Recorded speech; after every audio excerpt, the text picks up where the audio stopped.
Bonjour à tous, c'est Raphaël et bienvenue dans la partie 3 de l'affaire Judas. Bon, avant de commencer, je dois vous dire quelque chose, une petite confession. J'avais préparé une vidéo de pratiquement 1 heure.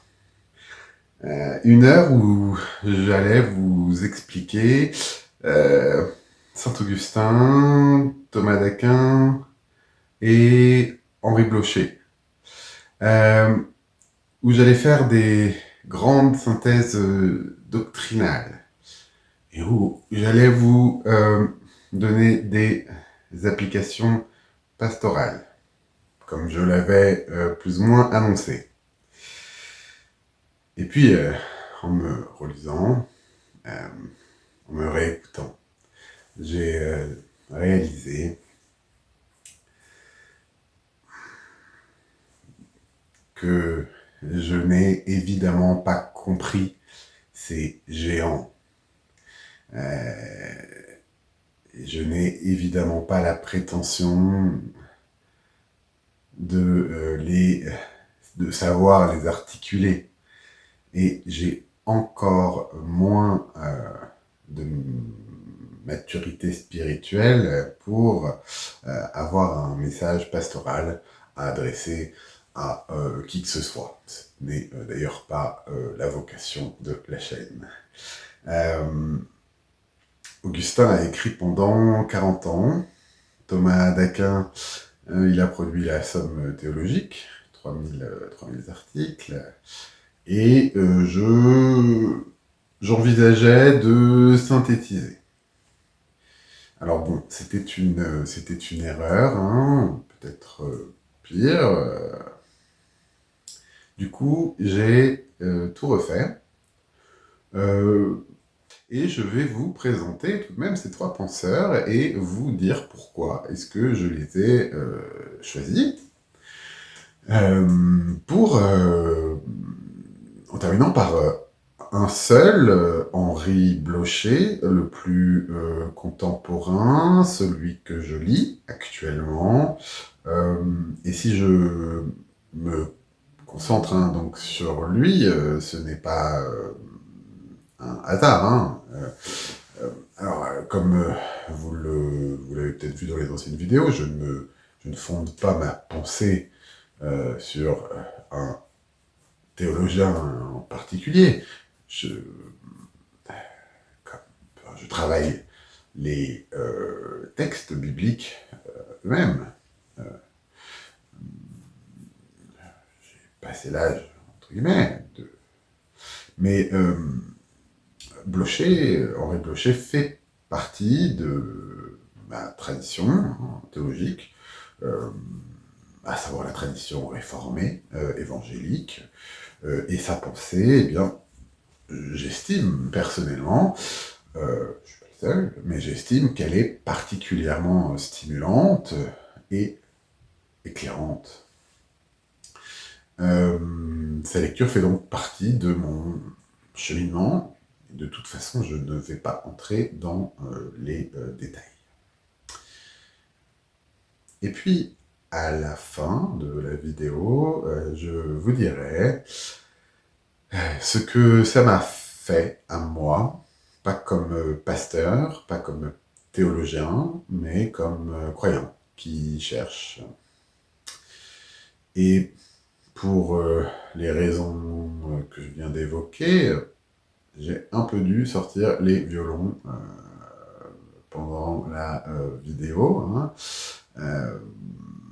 parce que tout simplement l'ambition était trop grande, donc je dois rester simple, expliquer, c'est le but de la chaîne, et m'expliquer moi-même, tout en assumant ma position. Alors, ce n'est pas forcément la vocation initiale de cette chaîne, mais j'ai été pris à mon annonce et je l'assume. À l'avenir, bon, c'est pas forcément... voilà. Mais c'était tout de même très très bien à préparer, et j'espère que ça vous plaira. Donc sortir les violons, pas pour faire pleurer dans les chaumières, comme on dit, hein, mais parce que cette histoire, Judas, la grâce, bah, elle me parle. Et je pense qu'elle peut toucher d'autres personnes aussi. Est-ce que ça vous va? Alors, on commence.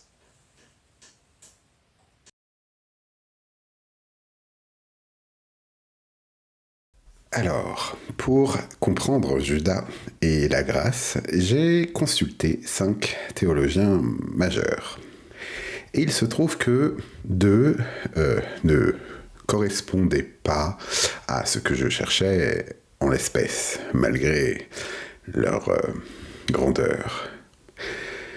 Karl Barth, déjà, fascinant, hein, vraiment que je vous recommande, sa dialectique du salut en Christ, mais trop philosophique pour notre affaire et pour moi, finalement, pour ma foi.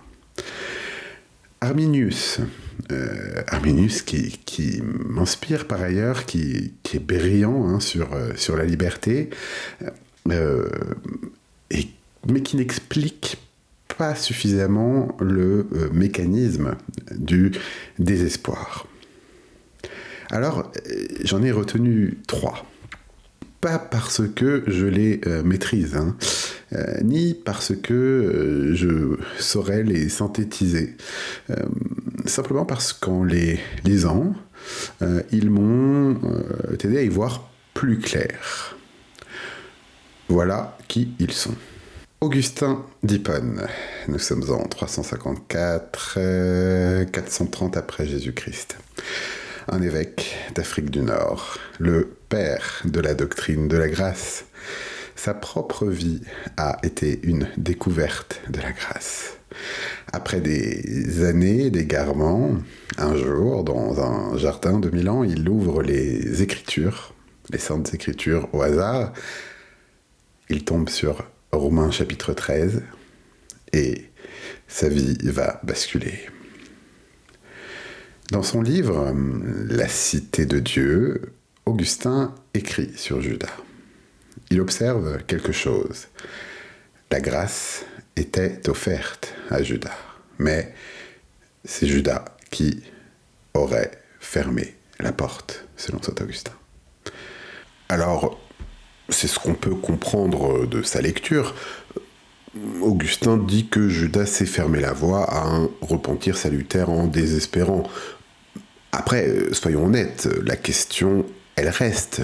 Est-ce que cette grâce, elle lui était réellement accessible? Là, Augustin maintient clairement une tension. Voilà pour Augustin.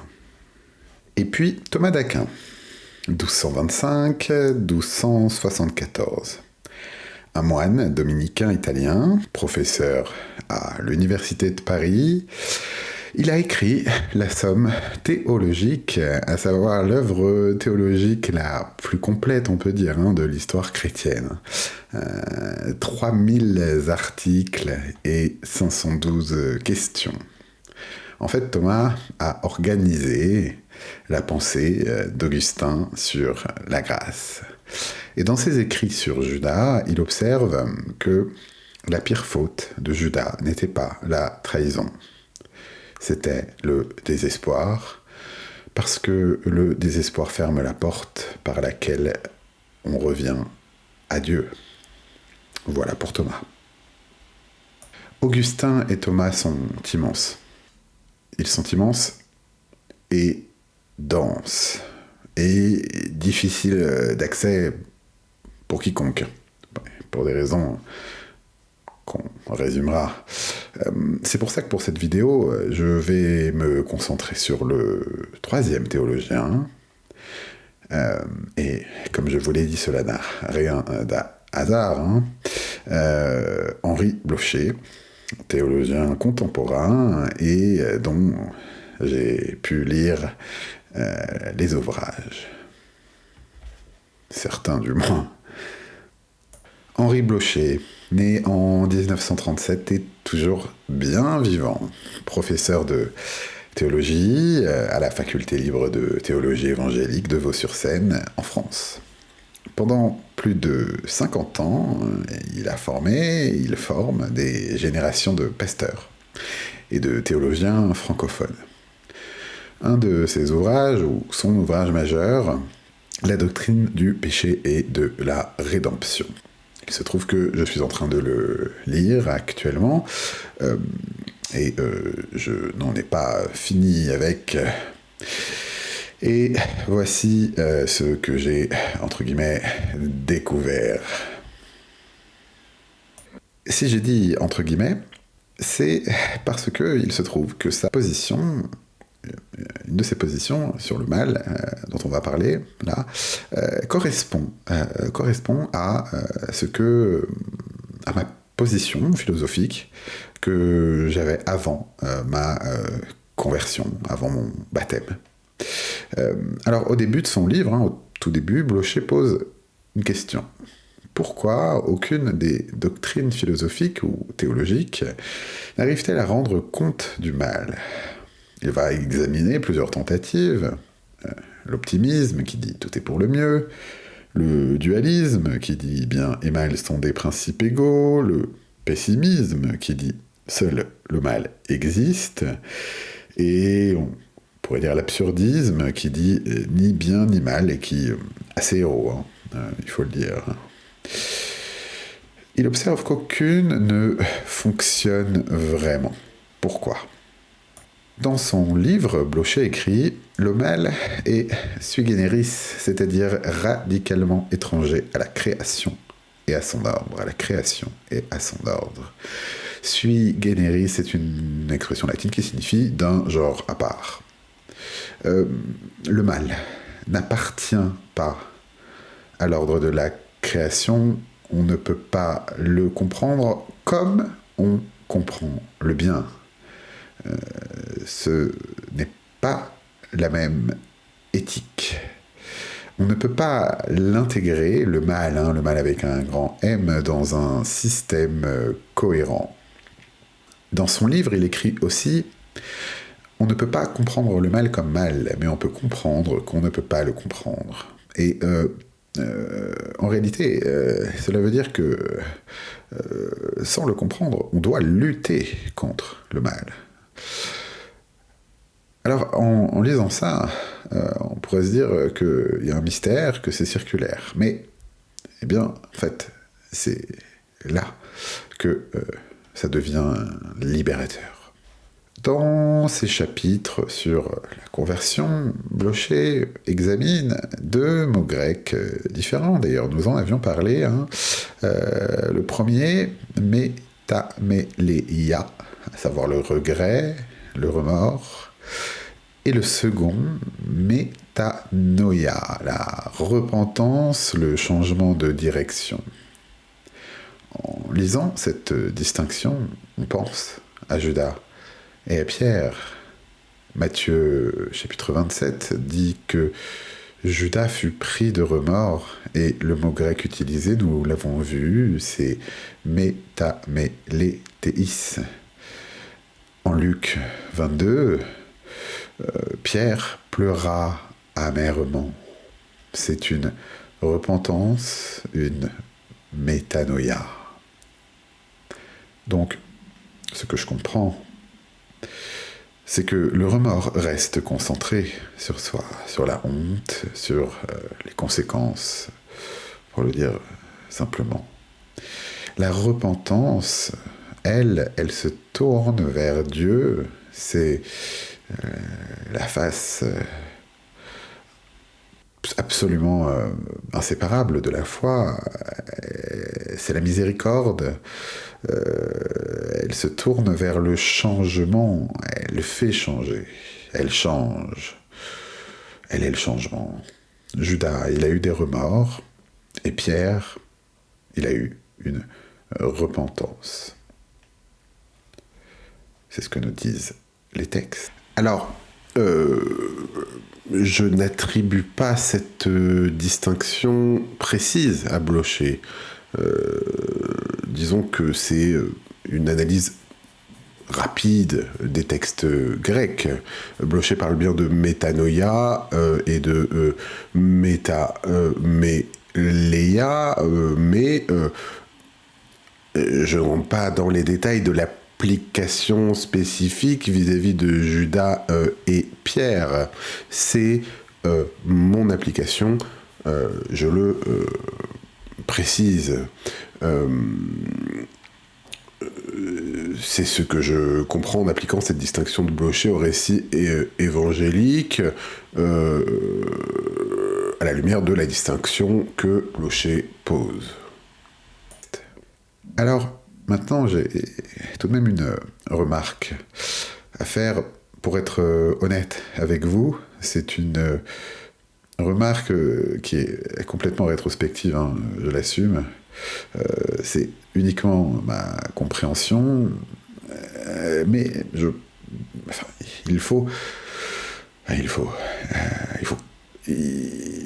Augustin et Thomas appartenaient à leur époque. Et dans La Cité de Dieu, Augustin écrit quelque chose qui peut mettre mal à l'aise. Hein, il parle des vierges violées lors du sac de Rome et de certaines qui se sont suicidées par honte. Et voici ce qu'il écrit sur Judas. Je cite donc Augustin.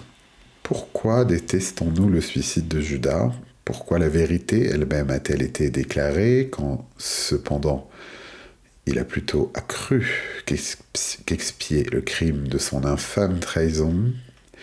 C'est qu'en désespérant de la miséricorde de Dieu, il s'est fermé la voie à un repentir salutaire. En se tuant, Judas tua un coupable, et cependant, il lui sera demandé compte non seulement de la vie du Christ, mais de sa propre vie. Parce qu'en se tuant à cause d'un premier crime, il s'est chargé d'un crime nouveau. » Augustin nous dit donc qu'en se tuant, Judas s'est chargé d'un crime nouveau. Quand j'ai lu ça, je me suis demandé tout de même si Augustin n'ajoutait pas un poids supplémentaire sur les épaules de Judas. On pourrait lui demander pourquoi. Thomas d'Aquin, lui, il est encore plus explicite. Dans la Somme théologique, question 20, article 3, il pose la question. Le désespoir est-il le plus grave des péchés ? Et voici sa conclusion. Je le cite. Le désespoir est plus périlleux, car c'est par l'espérance que nous nous détournons du mal et que nous commençons à rechercher le bien. C'est pourquoi, lorsque l'espérance a disparu, les hommes sans aucun frein se laissent aller au vice et abandonnent tout effort vertueux. Thomas cite ensuite saint Isidore qui dit « Commettre un crime, c'est la mort de l'âme, mais désespérer, c'est descendre en enfer. » Descendre en enfer. Pour Thomas, le désespoir est le péché le plus grave que la trahison elle-même. Et là, on se pose une question, du moins je me la suis posée.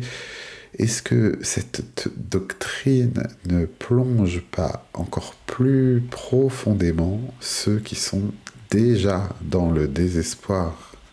Alors, évidemment, il faut bien avoir en tête qu'Augustin écrivait au 5e siècle, Thomas au 13e, qu'il pensait dans les catégories de leur époque. C'est à peine si on peut comprendre comment il pensait. Je vais le dire simplement, il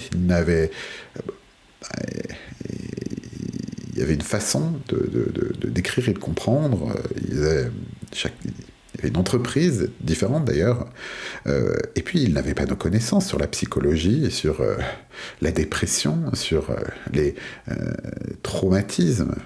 Et évidemment, ça n'a pas de sens. L'idée n'est pas de chercher à avoir raison vis-à-vis d'eux. Hein. Mais, parce qu'il y a un mais, Thomas lui-même ajoute quelque chose que j'avais failli manquer, et je crois, il me semble que on manque parfois, souvent, sur Thomas. Dans un autre article de la Somme théologique, question 89, article 3, Thomas pose une autre question. Le désespoir peut-il être pardonné ? Et voici ce qu'il répond. Aucun péché n'est impardonnable si le pécheur s'en repent. Il faut entendre aucun péché, même le désespoir. Et Thomas va citer Ézéchiel chapitre 18, versets 21 et 22. Si le méchant revient de tous les péchés qu'il a commis, s'il observe mes lois, il vivra, il ne mourra pas. Toutes les transgressions qu'il a commises seront oubliées. Et dans le supplément de la Somme, Thomas va encore plus loin. Il pose la question, la contrition peut-elle survenir au dernier moment ? Sa réponse, jusqu'au dernier instant de la vie, la grâce peut toucher le cœur et produire la contrition. Il cite un exemple qui est assez merveilleux, le bon larron sur la croix, en Luc chapitre 23, un criminel condamné à mort, pendu, crucifié à côté de Jésus, et au dernier instant, il se tourne vers lui. « Jésus, souviens-toi de moi quand tu viendras dans ton royaume. » Et Jésus répond, « Aujourd'hui, tu seras avec moi dans le paradis. » Aujourd'hui, pas demain, et clairement pas peut-être. Aujourd'hui. Donc, Thomas, malgré sa sévérité sur le désespoir, il affirme que si l'on vit, eh bien, on espère, et que tant que notre cœur bat, eh bien, la grâce est là et peut le toucher. Alors, précisons tout de même, jusqu'au dernier instant, la grâce peut toucher le cœur. Mais est-ce que Thomas dit que la grâce est là pour tous ? Ou dit-il que Dieu peut régénérer qui il le veut jusqu'au dernier instant ? Élection. C'est une différence qui est énorme en réalité. Thomas, qui est catholique, a une vision totalement différente de Blocher, et à vrai dire, de moi également sur la grâce. Là, j'ai tenté une synthèse qui n'est ni Thomas, ni celle de Thomas, ni celle de Blocher. Donc Thomas affirme que jusqu'au dernier instant de la vie, la grâce peut toucher le cœur.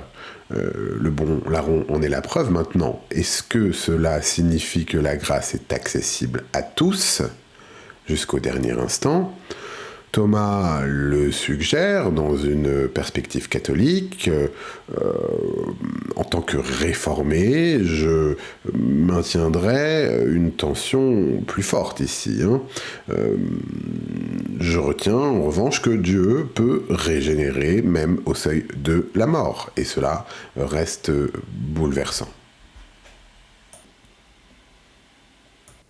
Et il y a d'autres textes bouleversants. Prenons Marc, chapitre 3, versets 28 à 29. Tous les péchés seront pardonnés aux fils des hommes et les blasphèmes qu'ils auront proférés, mais quiconque blasphémera contre le Saint-Esprit n'obtiendra jamais de pardon. Ce verset peut sembler terrifiant, il l'est en un sens. Et puis, quel est ce péché impardonnable ? C'est une question que beaucoup se sont posées. Eh bien, le blasphème contre le Saint-Esprit, d'après les commentaires bibliques majoritaires, ce n'est pas un péché qu'on commet par accident. C'est le refus persistant, conscient, délibéré de la grâce de Dieu. En fait, plus concrètement, c'est appeler le bien mal, et le mal bien, c'est ne rien faire aussi, ne rien penser vis-à-vis du bien et du mal. C'est voir la lumière et dire « c'est les ténèbres ». Mais voilà ce qu'il faut entendre, je pense, c'est que si je crains d'avoir commis ce péché impardonnable, eh bien, c'est précisément la preuve que je ne l'ai pas commis. Parce que celui qui l'aurait vraiment commis, il ne s'en soucie même plus. Il a fermé la porte de l'intérieur et il n'essaie même plus de l'ouvrir, et personne ne sonde les reins et les cœurs, si ce n'est Dieu. Donc, le fait de chercher, le fait de s'inquiéter, le fait de vouloir revenir, c'est un signe que la grâce est à l'œuvre. Un autre texte que j'ai trouvé via l'ouvrage de Blocher, Matthieu 12, verset 20, c'est une citation d'Ésaïe, une prophétie sur le Messie. « Il ne brisera pas le roseau froissé, et il n'éteindra pas le lumignon qui fume encore. » Le roseau froissé, le lumignon qui fume encore, celui qui est à bout, celui qui n'a presque plus de force, celui dont la flamme est sur le point de s'éteindre. C'est très poétique. Eh bien, Jésus ne le brise pas, il ne l'éteint pas. Au contraire, il est venu le protéger, et il souffle doucement jusqu'à ce que la flamme reprenne. Est-ce que Judas a laissé Jésus souffler sur sa flamme ? A priori, si on lit les textes, il l'aurait éteinte lui-même. En revanche, nous, qui, au-delà des figures et des métaphores et des analogies, nous, personnes réelles sur terre, créatures de Dieu, toi, peut-être, qui cherches, eh bien, la flamme, elle peut toujours reprendre. Alors, dans son ouvrage, Blocher pose une question qui est difficile. Comment l'homme peut-il se convertir alors qu'il est esclave de son péché ? Eh bien, il va citer Jérémie, chapitre 31, verset 18. « Fais-moi revenir, et je reviendrai. » il y a toute une analyse derrière, mais remarquons, fais-moi revenir, Dieu agit, et je reviendrai. L'homme choisit. Autrement dit, ce que Blocher nous dit, c'est que la primauté de la grâce ne supprime pas la responsabilité humaine. Et il utilise l'expression concours asymétrique. Dieu incline le cœur, l'homme répond. Maintenant, est-ce que cela signifie que l'homme peut résister définitivement à la grâce régénératrice? Blocher, en tant que réformé, moi-même, je maintiens que la grâce efficace est irrésistible. Et je maintiens aussi que la responsabilité humaine est extrêmement importante moralement. C'est à la fois psychologique et spirituel. Comment les deux tiennent ensemble, eh bien, c'est un mystère que j'assume. Moi, dans mon cheminement personnel, ce que j'en retiens, c'est que si quelqu'un cherche, c'est que la grâce est à l'œuvre. Le fait de chercher, c'est déjà un signe. Est-ce que Judas lui-même pouvait se repentir? Je ne répondrai pas à cette question de façon tranchée. Ce qui est sûr, c'est que Judas est bien responsable de ne l'avoir pas fait. Nous, qui cherchons, la porte n'est pas fermée. Alors la grâce a rendu la conversion possible pour Pierre. Pour Judas, nous ne savons pas. Ce qui est sûr, c'est qu'il est responsable. Et que, en principe, il ne s'est pas converti. Les trois vérités tiennent ensemble, et au centre, il y a la grâce qui a rendu la conversion possible pour Pierre. Pour Judas, nous ne savons pas ce qui aurait pu être. Simplement pour nous, la porte est ouverte. Parce que l'espérance, elle peut persévérer tant qu'il y a de la vie, tant qu'il y a le Christ, tant que l'Esprit est en nous. Et voilà, c'est tout ce que je souhaitais partager sur ces trois penseurs. Et donc maintenant, je me permets de vous dire que cette lecture m'a produit en moi. Et vous allez comprendre pourquoi j'ai dû sortir les violons quelque part, comme je l'ai dit au début. En fait, j'ai passé des années notamment avant ma conversion, mais pas que, hein.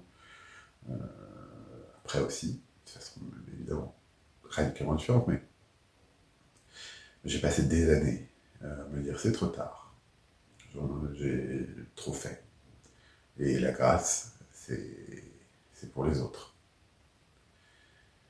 Et puis quand j'ai lu les pages que j'ai lues dans le cadre de ma conversion, de mon baptême, de l'étude qui a pris un certain temps, eh bien cette tension qu'on a vue entre la souveraineté de Dieu, la réalité du mal et la responsabilité humaine. Quand j'ai découvert ces textes sur la grâce, là pour le coup dans ce travail, sur la grâce pour les désespérés, ce désespéré que j'étais en fait, hein, avant la conversion. Je ne dis pas ça pour convertir qui que ce soit, c'est mon expérience. Eh bien, ça a changé quelque chose en moi, changé pas comme un recommencement, mais comme une très forte confirmation de quelque chose qui a toujours été là, à savoir Christ. Parce que oui, mes choix, ils comptent.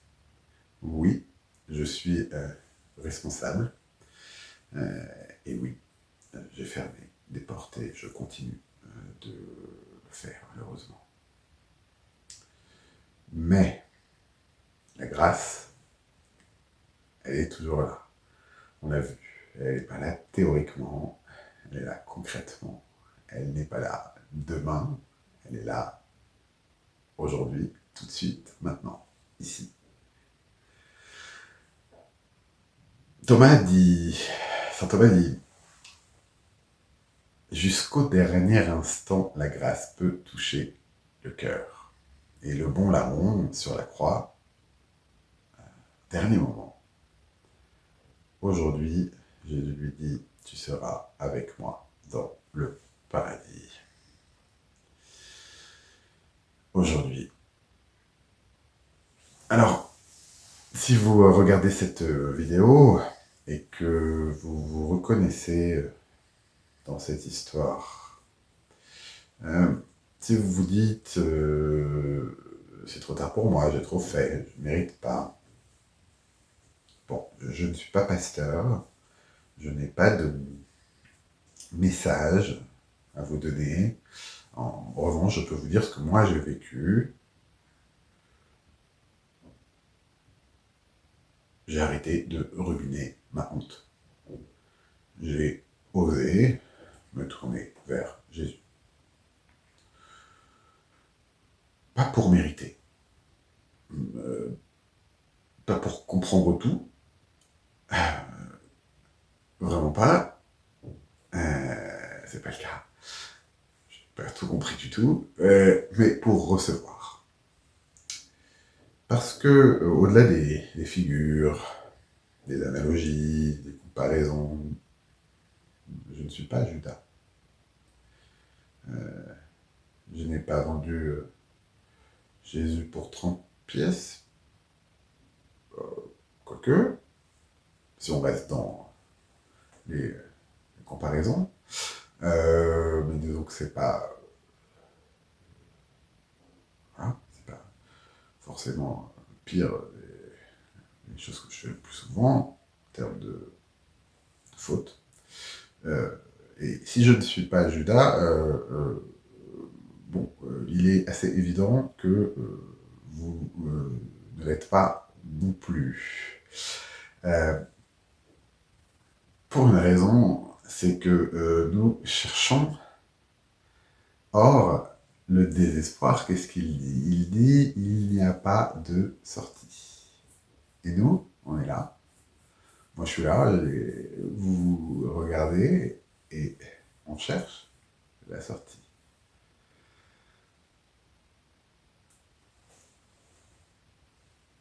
Donc, d'après ce que j'ai compris, le roseau froissé, Jésus, ne brise pas.